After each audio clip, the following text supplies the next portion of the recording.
Good afternoon, gentlemen. I think it's 3 o'clock now, and then we have quite a number of people who have already in the room. Am I audible? Can somebody raise your hand to say that I'm audible? Yes, you are. Okay, you are, Suresh. Yeah, thank you. Thank you so much, Abbas. Okay, I think we will start the discussion session now.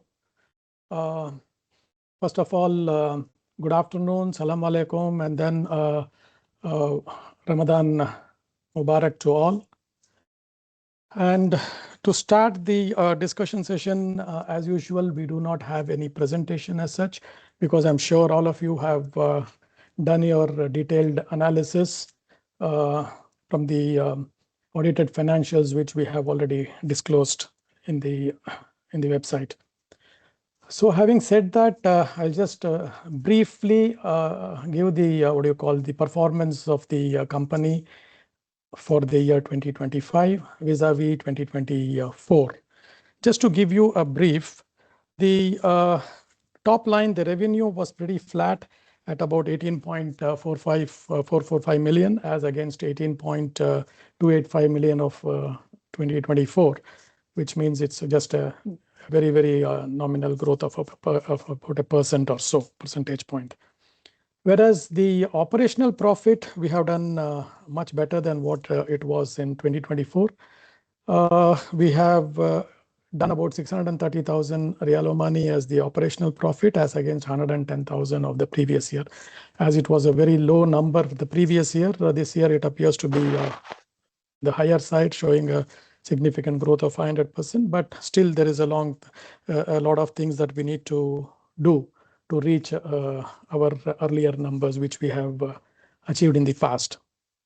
And then coming to the net profit before tax, we stand at about 622,000 as against 186,000 of the previous year. And on the net profit after tax, we are at about 557,000 as against 172,000 of last year. And one more thing, highlight which I would like to add on here is that the EBITDA has been pretty decent this year at about 15%, or in a Real Omani value, we have almost around 3 million Riyals in terms of EBITDA, which is quite decent considering the situation and the market conditions we are presently in. Okay, and also added to that, we are a zero debt company, which means we don't have any debt in the balance sheet, which is a very positive sign. In fact, we have accumulated little cash, though we will not be able to disperse the dividends out of it, as we don't have accumulated profits to that extent. We will certainly judiciously invest that and then ensure that the other income, the investment income, is further strengthened going forward. And this year we will have a little better investment income also from the additional cash which we have. And coming to the performance comments, which we have also mentioned in our chairman's report, we are still continuing to have a challenge in the Saudi market, as huge capacity increases there has pushed down the prices considerably, and we are not able to compete there due to the higher freight cost which we have to incur to reach that market. That is one area where we are still struggling because of the, as I said, huge capacity increases there, with local Chinese companies having increased their capacities considerably. And in MN also, in the last few months of the year, in MN market, our volumes was impacted due to some changes in the customs and forex regulations, and also the political situation. There were some disturbances because of which there was a dip in our volumes there, but which we hope that we should get resolved. But again, with the current geopolitical situation and the disturbances in the Middle East region, we need to see how it is going to pan out going forward. But one big advantage has been in the last quarter, and also which we foresee that from this quarter onwards we will be fully benefiting, is the anti-dumping duty which is in place in the Oman market. That has really benefited us, and then I'm sure the full benefit it should be accruing to us in the coming year or in the coming quarters. And our goal is to ensure that keeping aside the current political and the geopolitical disturbances here, we wanted to ensure that we are growing in the regional market. And in the last year also, we did decently well in the other markets apart from Saudi and Yemen. In the other markets, we have decently grown there, like Qatar or Bahrain and Kuwait, and such markets, we have a very decent growth there. So which we feel that once everything settles down, we will be able to continue that push. And added to that, the Oman government has also implemented the quality standards, which means that every company or importer here need to ensure that there is a quality standard certificate that is in place for any material that is coming in, especially for tiles and a few other products, which the government is announcing it in phases. In the first phase, they have included the tiles in that. So that also will surely help us, because low quality products will not be able to come in as it used to earlier. Okay, with this as the background, I now leave the floor open to the for any queries that any of you may have, and I'll be too happy to answer your queries to the extent possible. Thank you.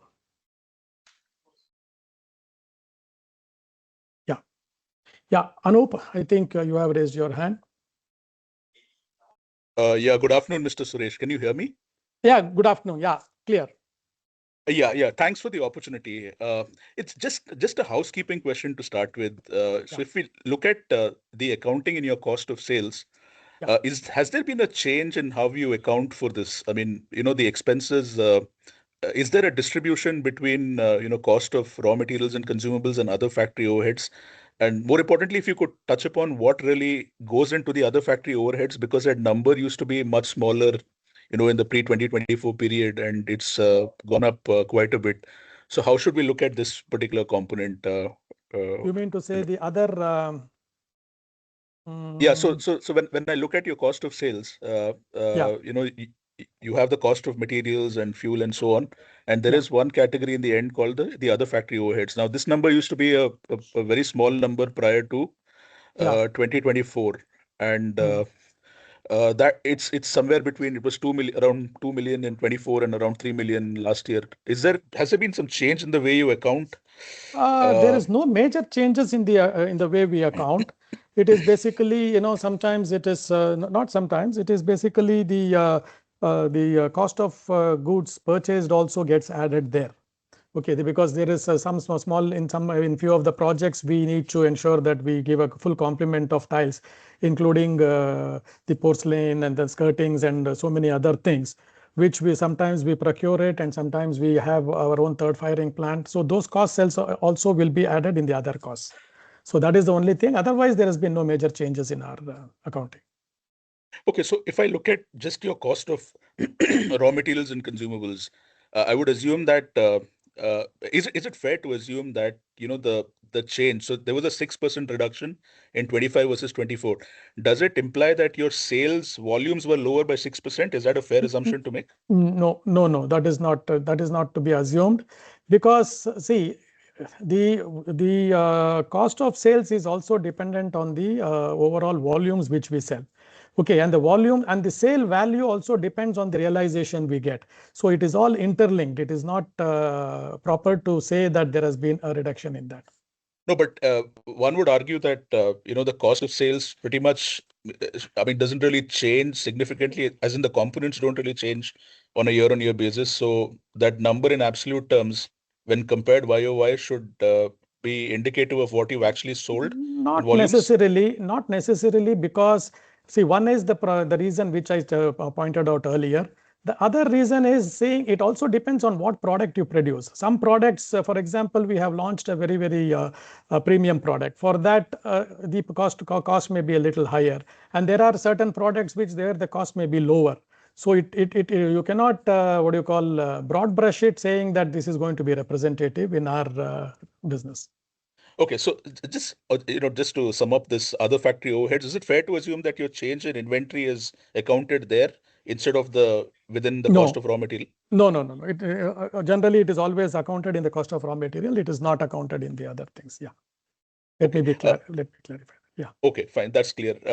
On the operating rate, on the utilization rate, how has that changed? Where were we at the end of 4Q25, and where were we at the start of 2025? I mean, if you could give us some color on how that has evolved, your production operating rate, and yeah.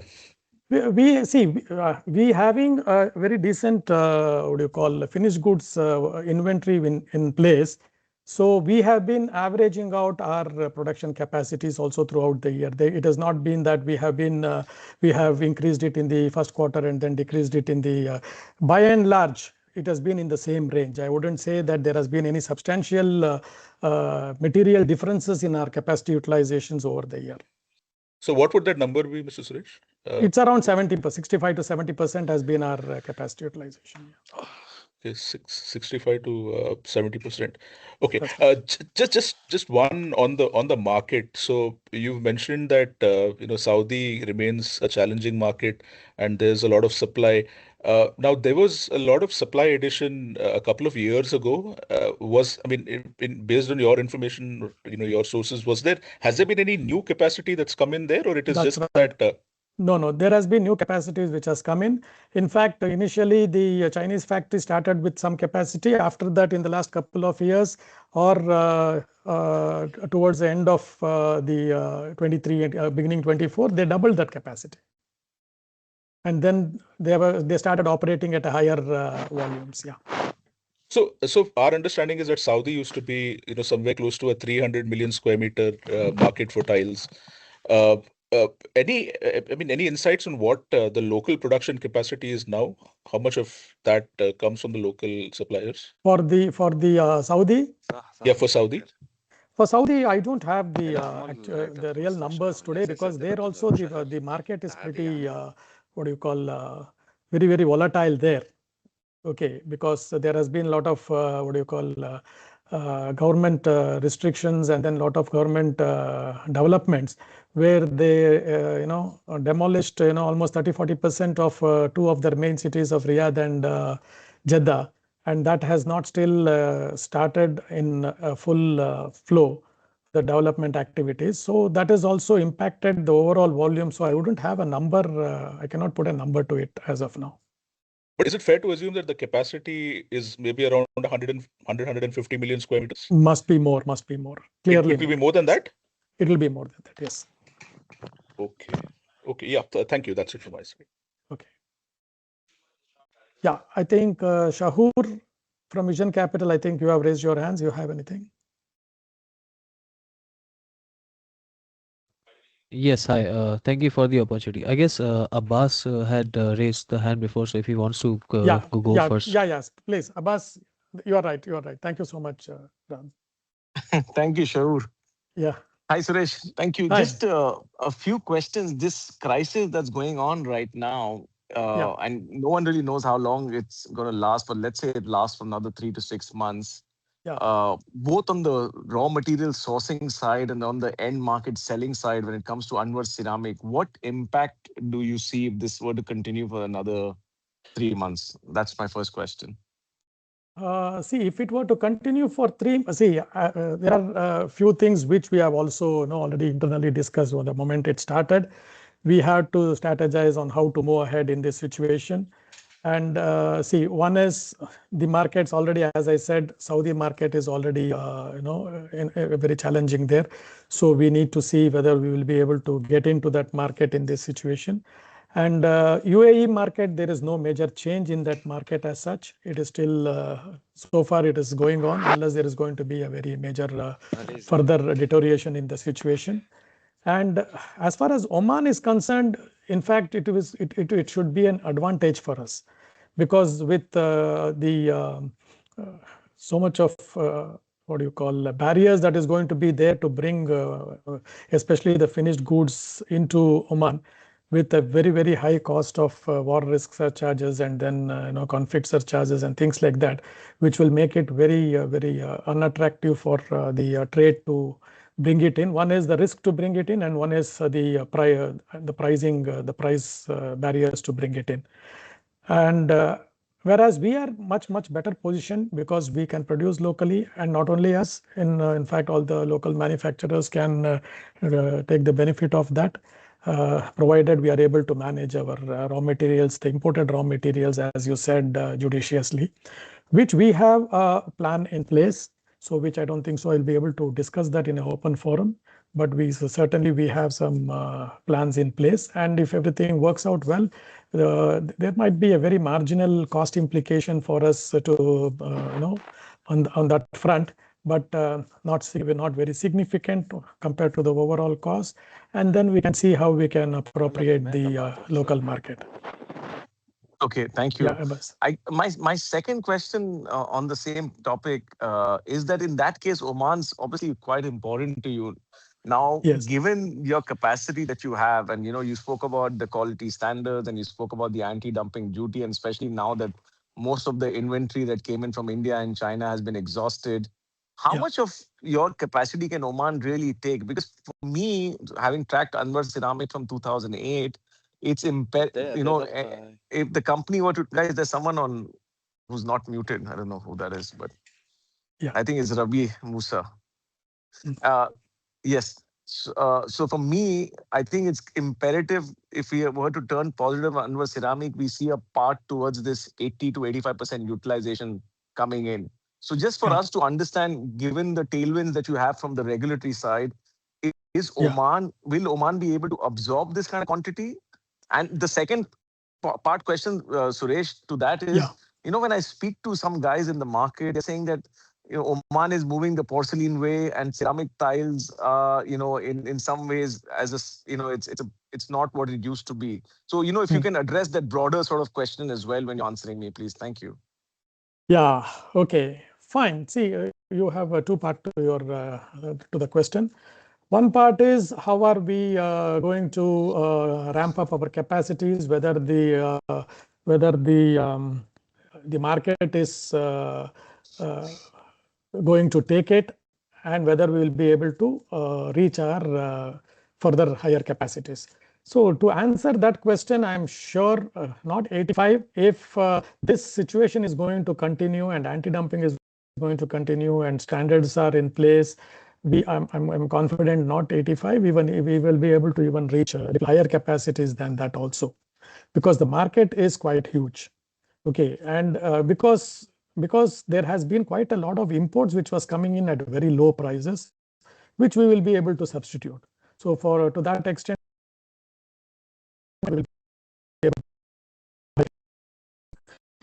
The question that people are moving towards porcelain and things like that is, to some extent, it is true that people are moving towards porcelain, but that was when the so-called porcelain, I wouldn't say that it was 100% porcelain which was coming in, but the so-called porcelain which were coming in were almost matching with our prices. See, price is a very important factor in the current market scenario. And now that porcelain is not going to be available at the prices in which they were getting in. One is because of anti-dumping, one is because of quality standards, and also because of the current situation. All put together, the same pricing is not going to be available to the consumers here. Okay, so that will give us the advantage, because they will go back to the price point where ceramics is. And having said that, ceramics also, we are also doing a lot of activity to promote ceramics, where there are a lot of advantages of ceramics, and then what is the advantages of ceramics over porcelain. All those things we are educating the consumers to ensure that we are able to participate in a bigger scale. And sorry if I heard that. Thank you, Suresh. Firstly, it's always a pleasure speaking to you, because I kind of understand the industry a little bit more, not just Anwar Ceramics. So thank you for that. Yeah. Just specific question regarding when you said that Oman can actually take even more than 85% of your capacity. Yes.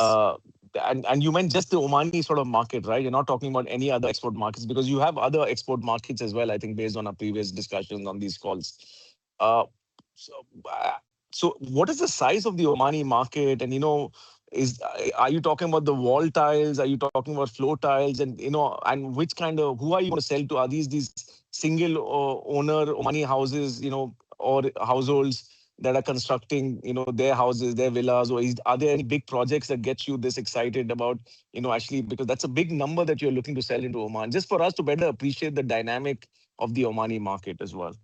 Okay. When I said we will be able to achieve more than 85% also, I didn't mean that we are going to achieve we are going to sell the entire thing in the Oman market. Okay. What I meant was that we will try to maintain the other markets at the current levels, and whatever is the additional capacity utilization can comfortably get into the local market and more. Okay. And coming to your second part of the question, it is a mixed bag of consumers. It is not only the individual villa owners, it is also small apartment buildings, 1+3, 1+4, 1+5, and things like that. Plus also we are seriously participating in the projects like Item City and things like that. So it's a mix of all. Okay. Are you saying any opportunity for price increases this year? Price increases is not immediate priority for us. Okay, but at the same time, whatever is the additional cost that we will have to incur to get in some of the raw materials in the given scenario, in the given the disturbances in the Middle East region. So those increases we will have to pass it on to the customers, to the trade. Okay, which we will have to do that to ensure that we are not going to go short charged on that. At the same time, our focus is going to be, as also I had indicated in my previous discussion session, our immediate focus will be to achieve capacity utilizations, which will give us a benefit in terms of the fixed cost optimization. Yes, that makes sense. And are you in a position to give some guidance around what utilization levels you're targeting this year? You already mentioned it. 80-85 should be the minimum we should be able to look at. Wow. So if I have one last question, and because Anwar Ceramic has been quite clear with its dividend policy that most of the cash flows you generate, barring any new capacity expansion, which clearly is not the case, you kind of distribute it back to shareholders. And that's been a clear policy. Now, this year is interesting in the sense that you don't have retained earnings and the company law stops you from paying out more than retained earnings. Now, if I just look at my model now and put in this 85% utilization and take care of this fixed cost sort of leverage, the operating leverage that you'll benefit from, it looks like the cash flows you generate, and mind you, there's a fair degree of depreciation as a non-cash expense in this company as well, which is actually distributable. So if I look at that, then your retained earnings is far lower than the actual cash flow you can generate this year. But you are not stopped from doing any sort of capital reduction or anything like that, right? Even if though you cannot pay more than retained earnings, there are other avenues to return cash back to shareholders through buybacks, through capital reduction, and you're open to that, I would assume, just to get your views on this. See, this is a subject which I will not be able to comment on, as this is the prerogative of the board, how to strategize on the excess cash that we have. Number one. Number two is, if you go by the precedents, if you see 3-4 years back, we had done a capital reduction of almost 25%. From a 30 million, we came down to about 22 million in our paid up capital. So there has been a precedence to it. That's all I can comment on, but then I don't think so I will be able to comment anything more than that on that in the current scenario. But thank you, Suresh. Having said that, as in my opening remarks, as I said, we are also judiciously investing the excess cash so that the shareholders are going to benefit with a much higher investment income on that. Sure. And my final question is, what would make Suresh, now knowing what you know, with the benefit of anti-dumping duty behind you, with the benefit of quality standards, what would make you turn negative on the sector where you feel like your utilization will not go to 85-90%, it could be that 60-65%? Like, what are these risks that you would highlight, if you think that your utilization has to be at the 60-65% level? What needs to go wrong? One is anti-dumping, and one is the resolution of this war quickly, and then coming back to the original thing, where the dumping used to happen at very low prices and a lower freight costs. If the freight costs are going to come back to very low levels, that can impact us with the anti-dumping being removed. Otherwise, we don't see any major, what do you call, impediments for us to achieve what we have targeted to. Very clear. Thank you, Suresh. Thank you for your patience. Thank you for transparently answering my calls. Good luck to you. Thank you. Thank you. Thank you, Abbas. Thank you. Yeah, Shahur, sorry, I think you have been waiting for some time now. Yeah, no, sir. It was an insightful discussion with you, and Abbas, always something to learn. I just would like to follow up on a couple of questions that Abbas already asked. When you mentioned, obviously, you have the export markets in the region, and so obviously the region is net importer, right? So we would expect Al Anwar to have better opportunities for exports if the due to the ongoing conflict, the region cannot import that easily. My question is, what are your realizations, local versus export margins? Do you make more money per unit in the export market, or is it better in the local market, please?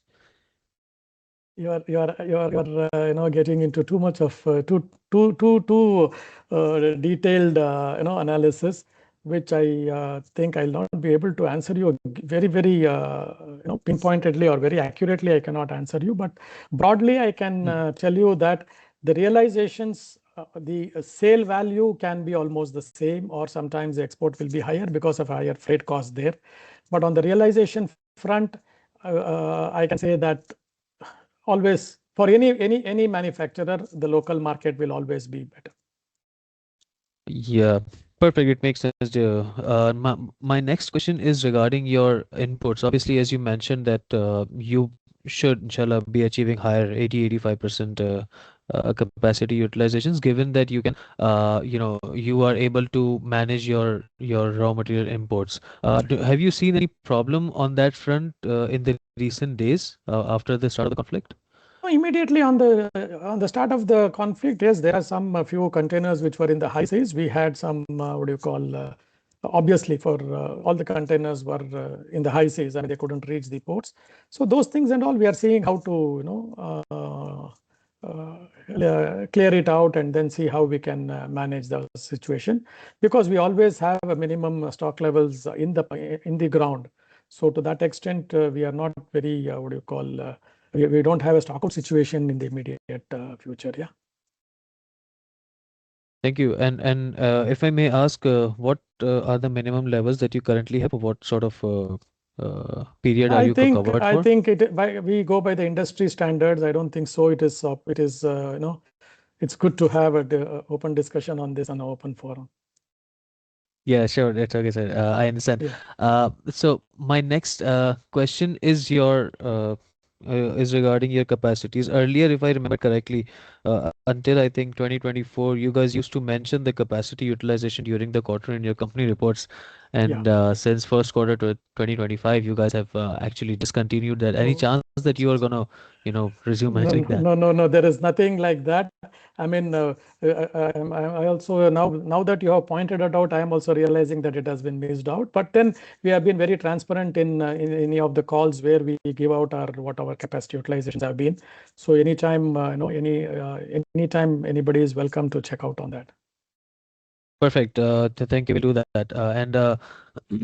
Turning back to the product mix now, as you mentioned that porcelain was a thing because of the low cost imports. It was able to penetrate the market and compete with the ceramics. I'd like to ask, what is your capacities in terms of both ceramics and porcelain? If you can just tell us the mix. No, in percentage terms. No, we produce only ceramics. 100% of our capacity is ceramics. Whatever porcelain we do is only traded out. Okay, perfect. Okay. Yeah. Right. And my next question is regarding the imports. After the anti-dumping duty, you guys had been mentioning that the imports should clear out by the September quarter of last year, and then it was, I think it was still there by the fourth quarter of last year. That's right. Now, have you seen what is the general input from the market? Are the low-cost imports that were previously there before the anti-dumping duty, have those been cleared out, and you guys are able to sell more from this quarter onwards? Yeah, it's a good question, because we also anticipated that it will be completely out by the September. but unfortunately it did not. And then till almost till the end of the year, there were still the materials, the low-cost materials in the market. And if now we reckon, and also we understand from the market that a substantial portion of that has been liquidated. So now, and we are also seeing the impact of that in the first quarter now. So there is a very clear impact. And then going by what we are seeing on the ground, we are confident that the low-cost material is not there in the market in a substantial quantity. Great, that's good to know, sir. My next question is regarding your obviously ability to sell. So there's one thing that you guys can export to the region now with the ongoing, their inability to import too much. But is there any threat of the region dumping into the Omani market, creating competition for you? That is in the region means you mean to say the other producers from the region. Yes. See, that is always a possibility. See, for example, see, when we are looking at a Oman market being our home market, every company will be looking at their home markets first.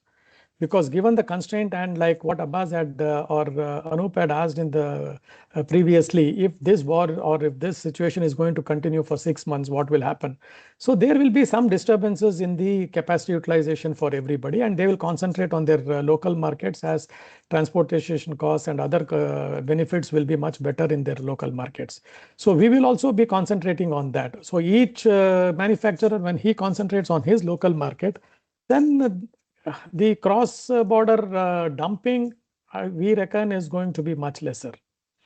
Because if this is going to continue for a longer time, the availability of gas in certain markets, or the availability of certain raw materials itself, for example, if it's a porcelain product, the raw material for the porcelain products also has to be got in to the country as a raw material.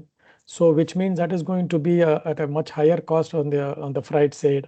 So considering all those things, it's not going to be easy to dump from across the border. For example, somebody has to dump from Saudi to here. They are going to face the same problem we are facing, as we are not able to transport it over a longer distance because of the higher freight costs.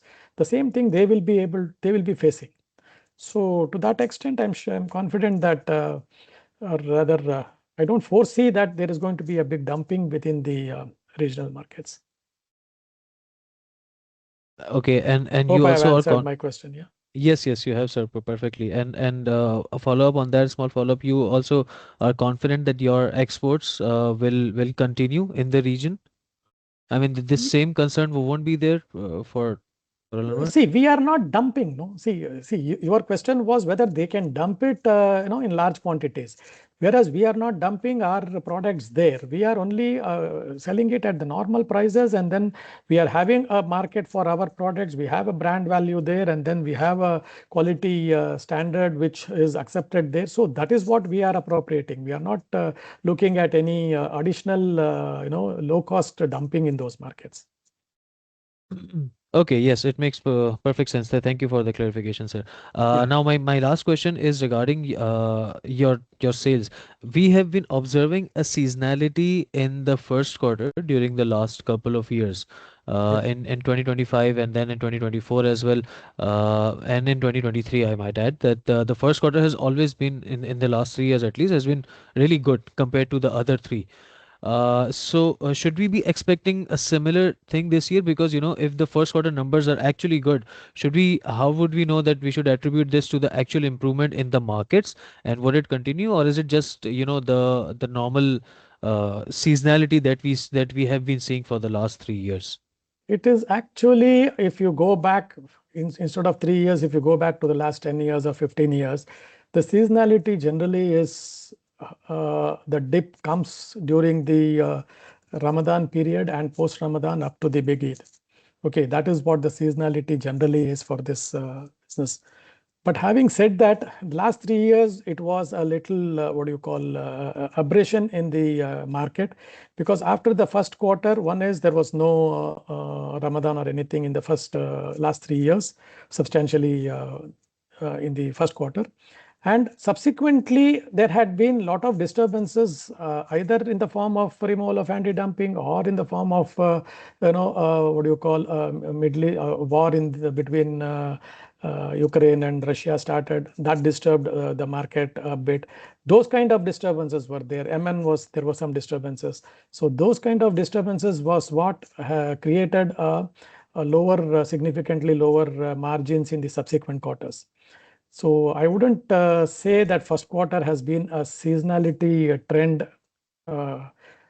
if you look at a much longer horizon of, say, last 15 years. And there has been years where the second and third and fourth quarter has been substantially better. Okay, so now we should hope that in absence of any new new event, there is no seasonality. So whatever comes in the first quarter should sustain, given the events are continued. If It all depends on the market dynamics. You know what is happening now. So we will have to wait and see. We have some more time to go now for completing the first quarter. Yeah. Perfect, great. Thank you, sir. That's all from my side. Thank you. Yeah. Thank you.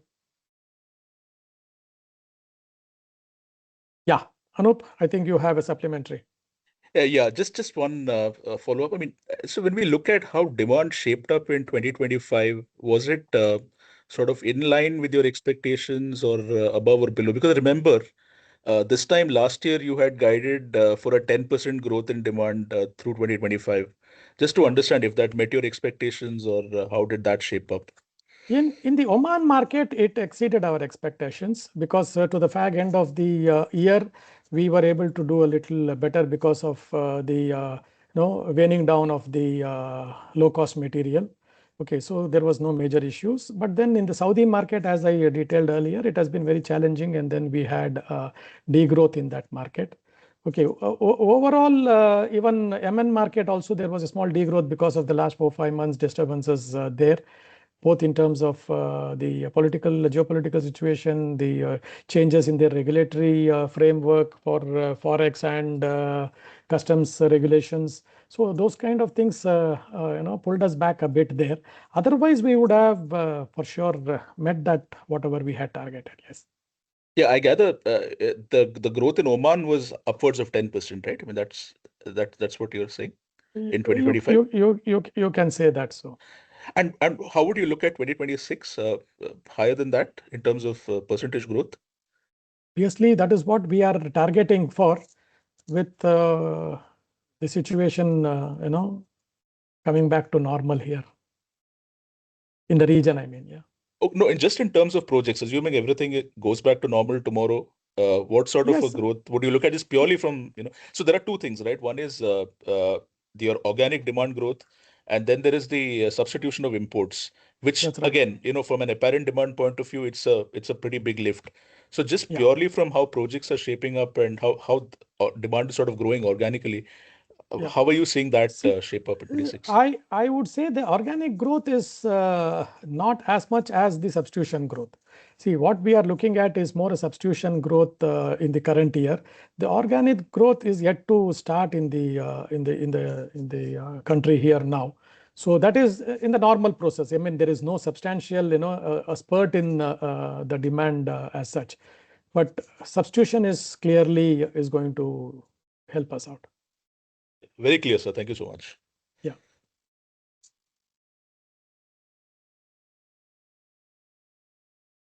Yeah. Anybody else? Any other queries or questions? If you have none, maybe then we can. Yeah. Sorry. Suresh, I had a question. Yeah.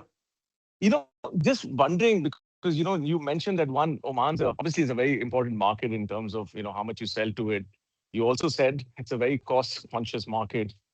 Yeah. So how does one differentiate as a brand versus a commodity, when it comes to, let's say, Al Shams as a brand and your competitive positioning versus Al Maha or Sur Ceramic, when it comes to the ceramic products, So how do you ensure that people come look for you, even though, you might be a little more premium pricing, because being a brand means you can command some sort of premium pricing, right? Just wondering if there's a strategy around that.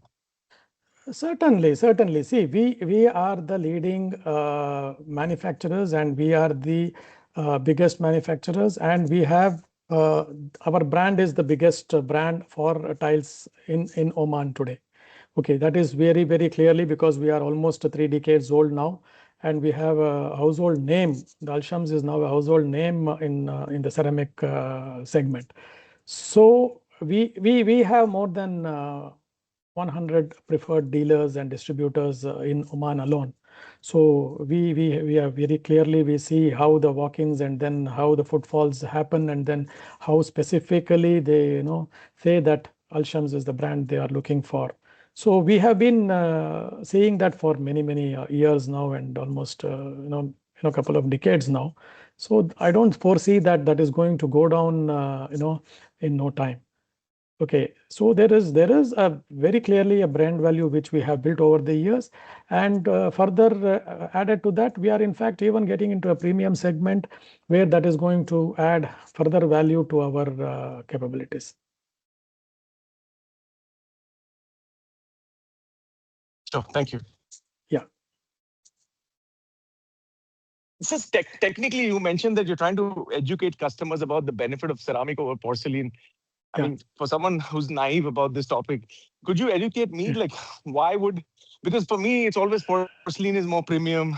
It looks better, Okay. If I ask you what is the difference between a porcelain and a ceramic, what will your answer be?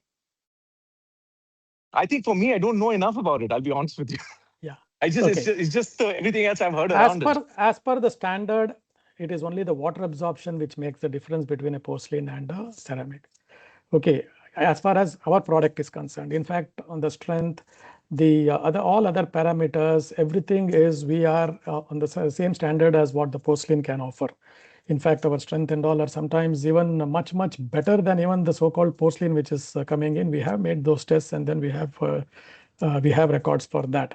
So only the water absorption is what it makes. So for a tropical country like Oman, where it is not a cold country, where water absorption, lower water absorption is required. Okay, that is not what do you call a requirement in this part of the world. Okay, so to that extent, if all the parameters are good enough, as good as porcelain, I think the water absorption point alone may not be what do you call good enough reason for somebody to pay more. Thank you. Of course, there are other minute, some smaller differences. A full body tile, a half body tile. There are double loading. I mean, there are so many aspects to it. But we are talking about a general so-called porcelain which is coming into Oman for low cost versus what we are producing. Thank you, Suresh. Thank you very much. Okay.